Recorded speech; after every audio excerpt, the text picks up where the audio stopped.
তো যারা 2026 সালের গ্লোবাল কোরিয়া স্কলারশিপ বা জিকেএস এর জন্য আবেদন করার কথা ভাবছেন তাদের জন্য আজকের এই আলোচনা। চলুন পুরো অনলাইন ব্যাপারটা একদম সহজ করে স্টেপ বাই স্টেপ বুঝে নিই। শুধু টাকা পয়সার ব্যাপার না কিন্তু এই স্কলারশিপটা আসলে জীবনটাই বদলে দিতে পারে। ওদের অফিসিয়াল মোটোটা দেখলেই বুঝবেন, dream big together in Korea. মানে একসাথে বড় স্বপ্ন দেখার একটা দারুণ সুযোগ, তাই না?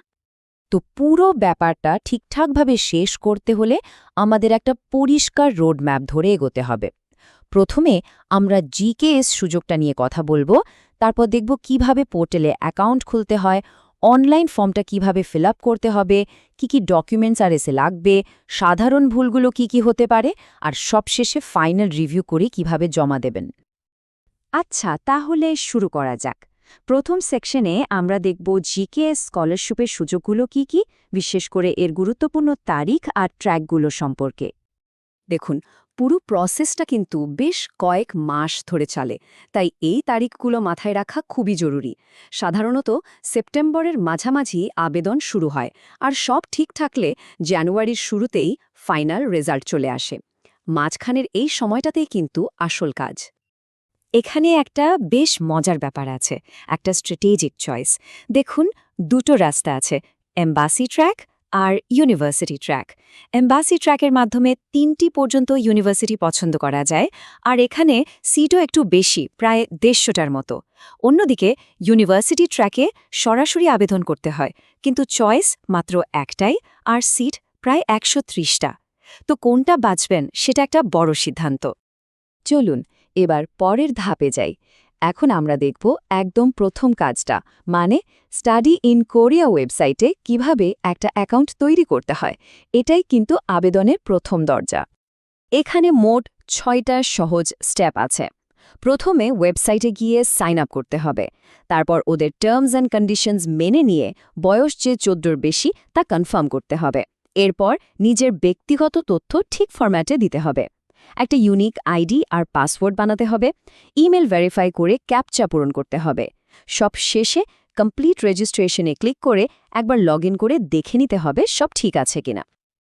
আর হ্যাঁ, একটা খুব জরুরি কথা, ওয়েবসাইটে যখন আইডি চাইবে ওটা কিন্তু ন্যাশনাল আইডি বা পাসপোর্ট নম্বর না, এটা হলো নিজের তৈরি করা একটা ইউজার নেম। ডুপ্লিকেট হচ্ছে কিনা সেটা চেক করার জন্য ওখানে একটা বাটনও থাকে। এই জায়গাটাতে কিন্তু অনেকেই ভুল করে। ওকে, অ্যাকাউন্টও হয়ে গেল, এখন ফর্মটা পূরণ করার পালা। এই অংশে কিন্তু প্রত্যেকটা ডিটেলস খুব জরুরি, তাই মনোযোগ দিয়ে দেখতে হবে। ব্যক্তিগত তথ্য দেওয়ার সময় কয়েকটা জিনিস মাথায় রাখলে ভালো, যেমন সবকিছু অল ক্যাপস বা বড় হাতের অক্ষরে লিখুন, দেখতে ফর্মাল লাগে। নামের ক্ষেত্রে ওদের ফরম্যাটটা ফলো করতে হবে, আগে পদবি তারপর প্রথম নাম। জন্ম তারিখের জন্য ক্যালেন্ডার ব্যবহার করুন, তবে ওয়েবসাইটটা মাঝে মাঝে একটু স্লো হতে পারে, তাই ধৈর্য ধরতে হবে। আর হ্যাঁ, ফোন নম্বরের আগে অবশ্যই কান্ট্রি কোড দেবেন এবং একটা পাসপোর্ট সাইজের ছবি আপলোড করতে হবে। এবার আসি সিজিপিএ এর কথায়। ট্রান্সক্রিপ্টে যদি সিজিপিএ দেওয়া থাকে, যেমন 4-এর মধ্যে 3.62, তাহলে তো সরাসরি বসিয়ে দিলেই হলো। কিন্তু যদি পার্সেন্টেজ বা অন্য কোনো স্কেলে নম্বর থাকে, যেমন 20-এর মধ্যে 16, তাহলে কিন্তু ওটা স্ট্যান্ডার্ড সিজিপিএ স্কেলে কনভার্ট করে নিতে হবে। এর জন্য স্কলারো বা WES এর মতো সার্ভিস ব্যবহার করা যায়।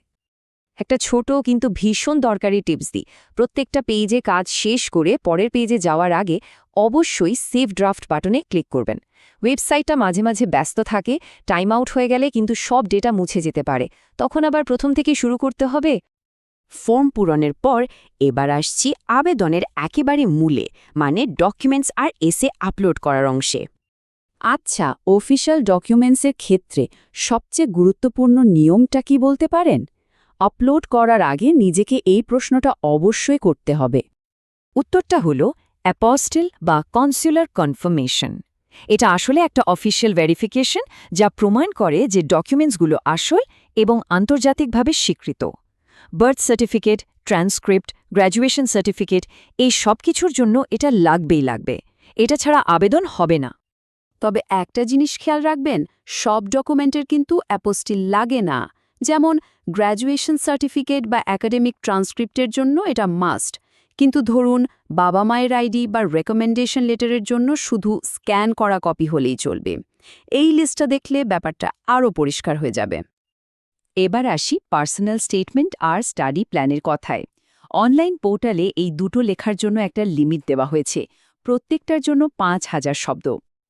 এই যে একটা শব্দসীমা বেঁধে দেওয়া হয়েছে, এর কারণ হলো ওরা দেখতে চায় আপনি কতটা গুছিয়ে সংক্ষেপে নিজের লক্ষ্য আর উদ্দেশ্যগুলো তুলে ধরতে পারেন।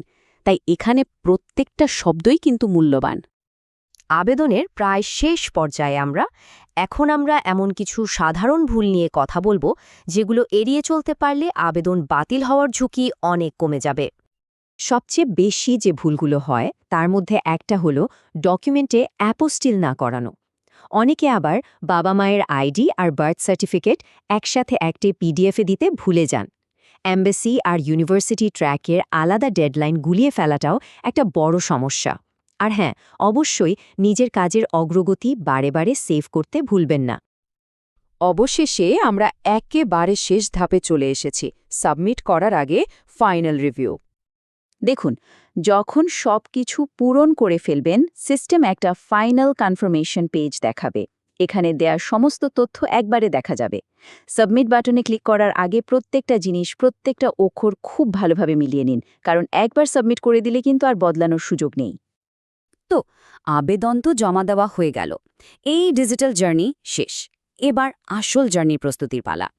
কোরিয়ায় একটা নতুন জীবনের জন্য নিজেকে কিভাবে প্রস্তুত করবেন, এই প্রশ্নটা রইল ভাবার জন্য।